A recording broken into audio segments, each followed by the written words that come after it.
Bonjour tout le monde, bienvenue sur la chaîne Papa Joue, je suis Papa Marc-André et aujourd'hui je vous présente la toute nouvelle extension du jeu Captain Flip, Isla Bomba.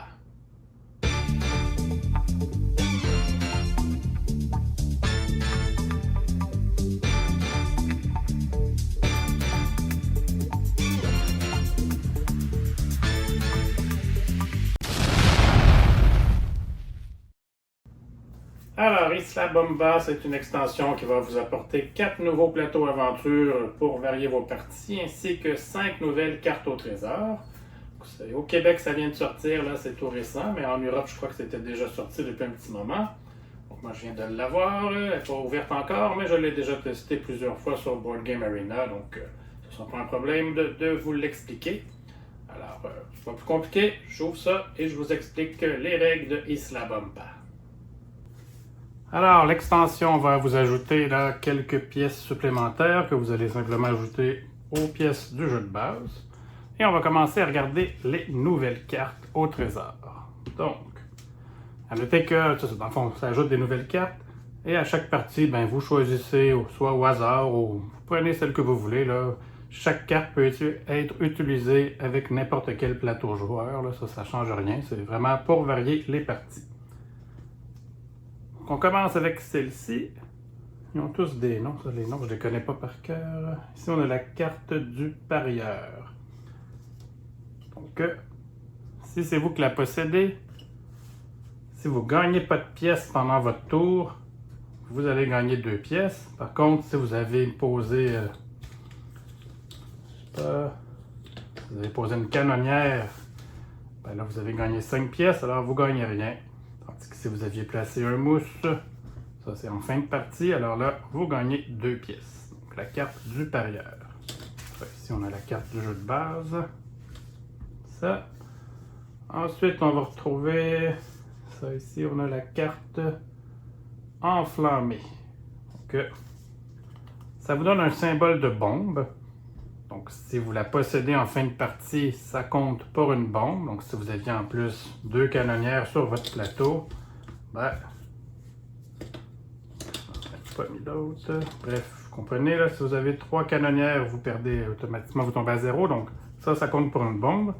Vous allez voir qu'il y a un plateau qui donne des pièces en fonction du nombre de symboles bombes que vous avez. Donc, ça peut vous aider. Elle vous rapporte une pièce à chaque fin de tour si vous l'avez. Et en fin de partie, bon, en plus de valoir pour un symbole de bombe, elle vous donne 5 pièces si vous l'avez en votre possession à la fin de la partie. Ça peut être risqué là, si vous avez plusieurs canonnières sur votre plateau.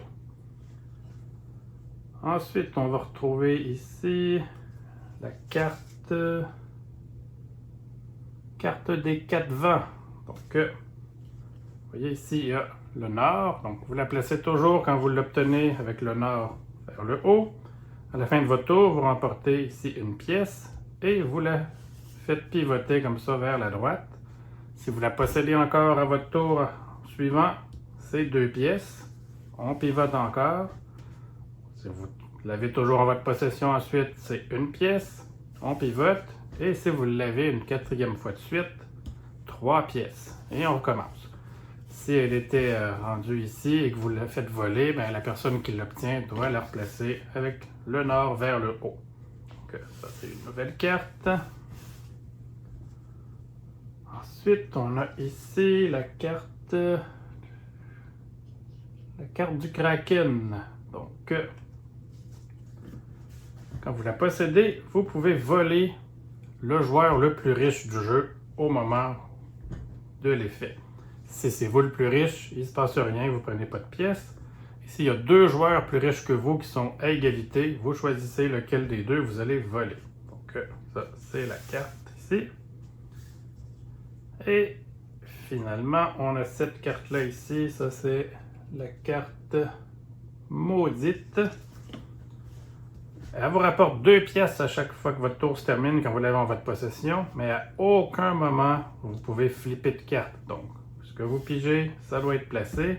Si des effets, là, le singe ou des effets de plateau que vous permettraient de flipper, si vous avez la carte, vous ne pouvez pas flipper, jamais, jamais, tant que cette carte-là est en votre possession, mais elle vous rapporte quand même 2 pièces aussi longtemps que vous l'avez à chaque fin de votre tour.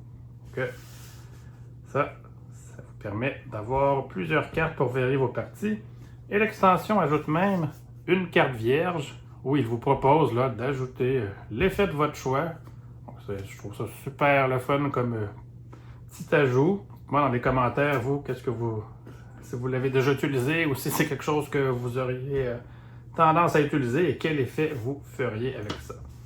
Donc, ça donne plusieurs cartes pour des parties super le fun, encore une fois, à Captain Flip.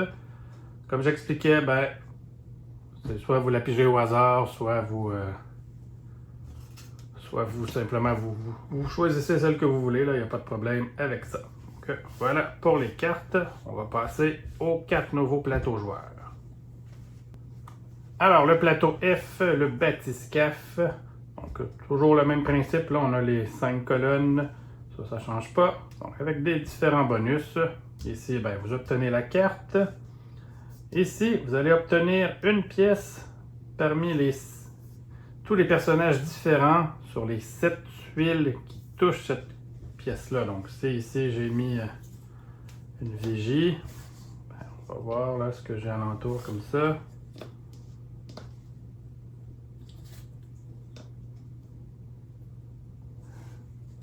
Ici, bien, je marquerai 5 pièces parce que j'ai 5 personnages différents qui entourent ma vigie ici. Donc, ça peut être quand même assez intéressant comme bonus. Ici, si tous vos personnages sont différents, vous pouvez piger et jouer un autre tour. Et ici, vous gagnez 3 pièces. Bon, une belle petite nouveauté ici que je vous montre. Il n'y a pas seulement les colonnes qui vont vous donner des bonus, mais également certaines rangées. Donc la rangée du bas ici, on a besoin de 3 personnages. Et si vos 3 personnages sont identiques au moment où vous posez le 3e, vous remportez 5 pièces immédiatement en bonus. Donc ici, la rangée de 5 personnages, le premier joueur à la compléter va remporter 5 pièces, alors que tous les joueurs suivants qui vont la compléter vont remporter 2 pièces. Donc, voilà pour le plateau F.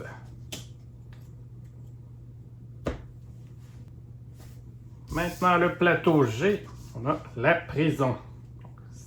Ce plateau-là, dès le début de la partie, chaque joueur va piocher 2 personnages sans regarder l'autre côté et va venir les placer dans les 2 prisons ici comme ça. Voilà. Ensuite, on a nos 5 colonnes. Ici, on a 2 clés qui vont permettre de libérer les personnages qui sont dans la prison. Donc, comme ça, quand on arrive à venir poser une tuile et qu'on libère une clé, on prend un des personnages et on peut venir le poser n'importe où. Je le mettrai là. Donc, on a 2 personnages comme ça à libérer. Si on n'aime pas vraiment, ou qu'on a un des deux qu'on aimerait flipper parce qu'il ne cadre pas très bien dans notre jeu en ce moment, ici on a un bonus qui nous permet de flipper une des 2 tuiles de notre prison avant de venir le libérer. Ensuite, si on regarde ici, ça nous donne une carte au trésor, alors qu'ici, le premier joueur va remporter 5 pièces, alors que tous les autres vont en remporter 2. Voilà la prison, le plateau G. Ensuite, le plateau H. On a l'observatoire ici, comme ça. Petite particularité pour ce plateau, c'est que vous allez choisir 2 cartes au trésor au lieu d'une seule pour cette carte-là. Il va en avoir 2. Quand vous en remportez une, c'est toujours en priorité d'aller prendre une qui est au centre de la table. S'il en reste juste une, vous n'avez pas le choix. S'il y en a 2, vous prenez celle que vous voulez. Mais un coup que les 2 cartes au trésor sont distribuées à des joueurs, quand vous en gagnez une, là, vous pouvez aller voler une carte à un des joueurs. Un même joueur peut posséder les 2 cartes, là, ça, il n'y a pas de problème pour ça. Donc, petite particularité de l'observatoire. Ensuite, si on regarde les différents bonus, bon, à noter qu'il y a des imprimés ici. Je ne crois pas qu'il y en avait sur les deux premiers. Non, c'est ça. Donc, ça, c'est un symbole de cartographe. Donc, tant que cette case-là ne sera pas recouverte, il compte pour un symbole de cartographe. Donc, si vous jouez, si j'avais déjà un cartographe ici et que là, j'ajoute une navigatrice, ben, elle va me rapporter 4 pièces parce que j'ai 2 symboles de cartographe. Par contre, dès qu'on le cache, là, il ne compte plus. Donc, ça, vous allez retrouver ça là et vous allez en retrouver également là, sur la prochaine carte. Donc, les différents bonus, on a ici qu'on remporte la carte. Ici, on remporte 3 pièces et une carte. Ici, vous allez choisir gauche ou droite. Et tous les joueurs vont devoir passer la carte au trésor ou les cartes au trésor, s'ils possèdent les deux, vers la droite ou vers la gauche. Donc, on bouge les cartes. Ici, le premier joueur qui complète cette colonne-là va pouvoir flipper une tuile, alors que les autres vont remporter 2 pièces. Et ici, on gagne 3 pièces. On retrouve un autre bonus de rangée sur cette rangée-ci. Vous gagnez 2 pièces par carte en votre possession. Donc, si vous possédez les deux, ça peut vous donner 4 pièces. Voilà pour l'observatoire. Et finalement, on arrive à Isla Bomba, le plateau I. Donc, plusieurs symboles sur les cases de votre plateau, en plus des différents bonus. Donc ici, on retrouve 2 symboles de cartographe déjà en partant, tant que vous n'allez pas les cacher. On retrouve aussi un symbole de bombe ici, donc s'il n'est pas caché et que vous avez 2 canonnières dans votre jeu et que la partie se termine, ça vous fait 3 bombes, vous tombez à 0, tant que vous ne l'aurez pas caché, donc ça compte pour une bombe.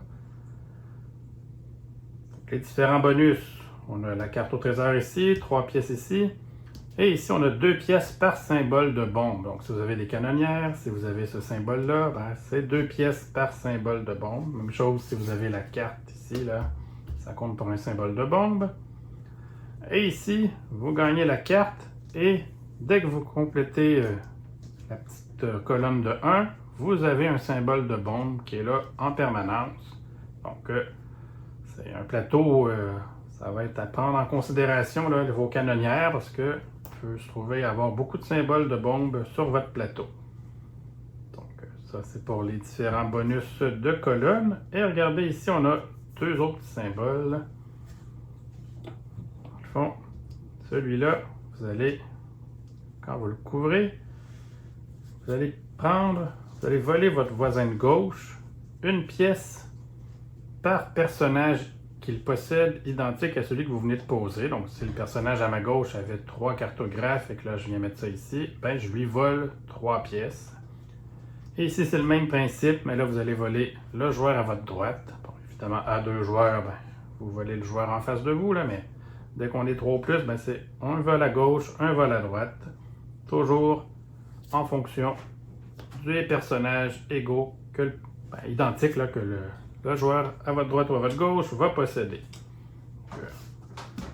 C'est ça pour le plateau Isla Bomba. Alors c'est tout pour moi, merci d'avoir regardé la vidéo. Si vous aimez ce genre de vidéo-là, n'hésitez pas à vous abonner à la chaîne, moi ça me fait super plaisir. Puis, je vous dis à la prochaine, merci beaucoup.